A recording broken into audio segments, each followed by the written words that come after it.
What's up, metal and heavy music fans? Today we are going to rank the albums of Fit For An Autopsy. Far from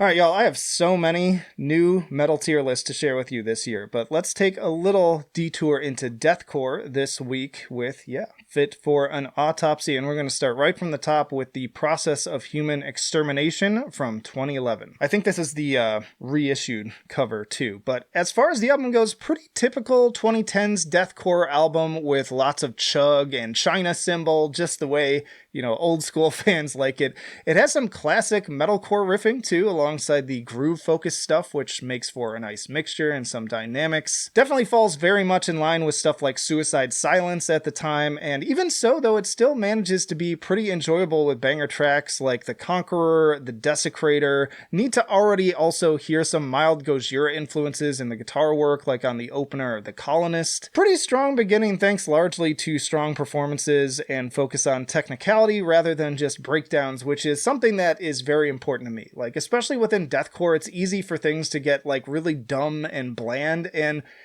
dumb caveman can be fun for like the breakdowns, but I need a little bit more meat on the bone, right? I need a little bit more something special.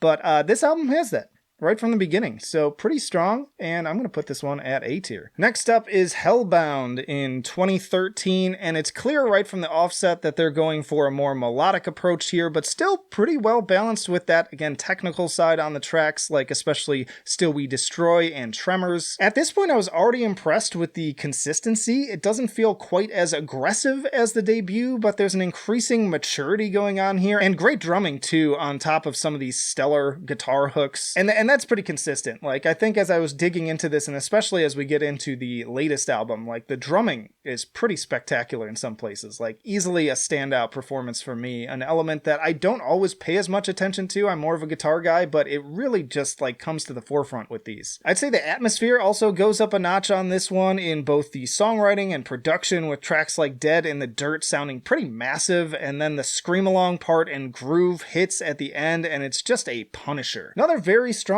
album that I'm also going to put at A. Pretty good stuff for especially a deathcore band like just getting started. A lot of times it takes a band a little while to find their footing, but not so here. Like right out of the gate, really good stuff. All right, that brings us to Absolute Hope, Absolute Hell in 2015. So Joe Badalato replacing Nate Johnson on vocals on this album onwards. Not a huge shift in approach overall. He kind of steps right in and it works. Honestly, if I didn't even know about that transition, I might not have noticed. Once more, really leading with the atmosphere now at this point, even more so I'd say than the last one with that title track, which sounds cool, and the drums again in particular sound fantastic, but it also sounds a little bit less unique and more like so many other bands doing this style now. Like, maybe if I had heard this at the time, I would have appreciated it more, but in this day where we have, like Lorna Shore dropping their latest stuff in this like big atmospheric kind of deathcore, it just doesn't feel as exciting or fresh to me. Fortunately, Wither follows immediately, as if it's kind of a reassurance that they haven't stopped being technical as well, though by comparison, it again feels a little bit more caveman in places. This is the highest rated album, by the way, on Metal Storm as of the time I last looked, and I think I can see why, but personally, I just wasn't connecting with it as much, which might have something to do with just how many other albums, again, I've heard that sound like it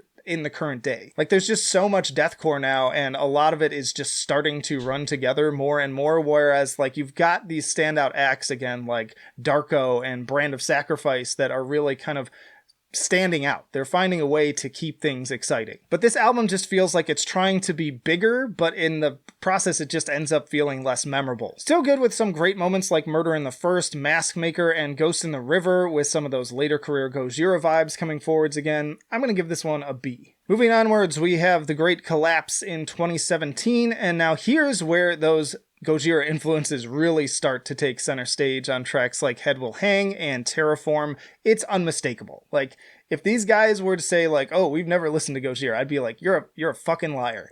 You're a fucking liar. Like, it's so obvious, but they do something special with it, which I appreciate. It doesn't feel like they're just like copying them and just like, pasting it into their arrangements. It feels woven into what they're already doing with the deathcore stuff. But ultimately, once more, I'm not as invested in this opening track. It feels, again, a little bit generic to me, and the overall focus on, again, atmosphere continues to just make for a kind of bland experience overall that lacks any real personality. It's so important, especially in this genre, to like really have that element, that thing that like makes you stand out, and the Gojira-isms are part of that, but it's just not enough. Like it lacks like that special little trademark. Honestly, it feels like they're taking strides backwards here, which is a shame to see. And even out of context, I recall listening to some of this album when it came out and just being completely unimpressed at the time, and this re-listen hasn't done a whole lot more for me, honestly. It kind of just ends up sounding like a lesser version of Viljarta in places, that's a tall order, especially for those diehard Viljarta fans. They probably would be mad that I'd even compare this to that. I'm going to put this one at a C. And then another pretty critically lauded album, The Sea of Tragic Beasts in 2019. So based on the singles I heard for the new album, I was kind of like, okay, so when do they get really good again? Because those tracks are fire, and I had listened to some of this previous album and was like, maybe I remembered it wrong, maybe I didn't get it at the time. But again, I went back and I just like, I don't know, it just wasn't doing a whole lot for me. And I know, again, a lot of people really like this album, but I don't know, I get why they like it, but it's just not doing it for me. The opener to this one is different with some clean singing, so I do appreciate that, but it still didn't like grip me super hard, and ultimately the same can be said of most of the album that I did of the last one. I don't want to just repeat myself. I kind of just check out. Like I kind of had to like replay certain tracks as I was listening because I noticed that I was like, oh shoot, I like just totally spaced for the last 2 minutes, so I need to start this one over. I think Shepherd is a standout, which has some really solid riffing on it, and again, I know a lot of people think very highly of this one, but I just can't really get into it. I'm sorry. I'm also going to put this one at a C. Excuse me. Let me know down in the comments if you disagree and why. I'm always interested in how albums hit people differently. But then that brings us to Oh, What the Future Holds in 2022, and what an apt title. Like I didn't even it didn't strike me until I just reread it again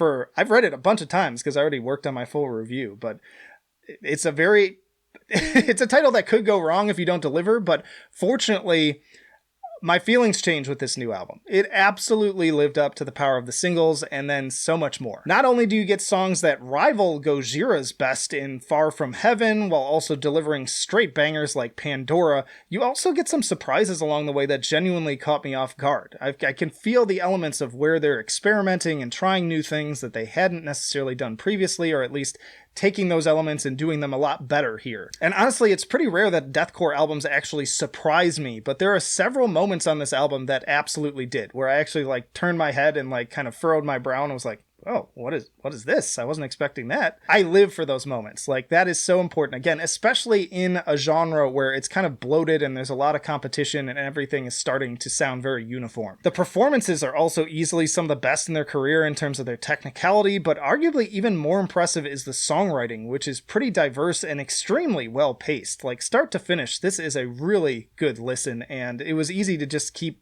hitting repeat and going through it again. I was drawing connections also to everything from Rivers of Nile and Meshuggah to some more unexpected directions I talked a lot more about in my full review, so you can check that out if you want to hear extended thoughts. But yeah, front to back, just a very enjoyable and impressive album, and while it's not like some earth-shattering new revelation to metal in general, as far as their discography is concerned, I'd say this is easily their most mature and ambitious to date, and me personally, I think it's their best so far, so I'm going to put it up at S tier. Check out this video for my full review of Oh What the Future Holds, and this playlist for more deathcore and other metal tier list rankings, and let me know your rankings down in the comments. But that'll do it for now.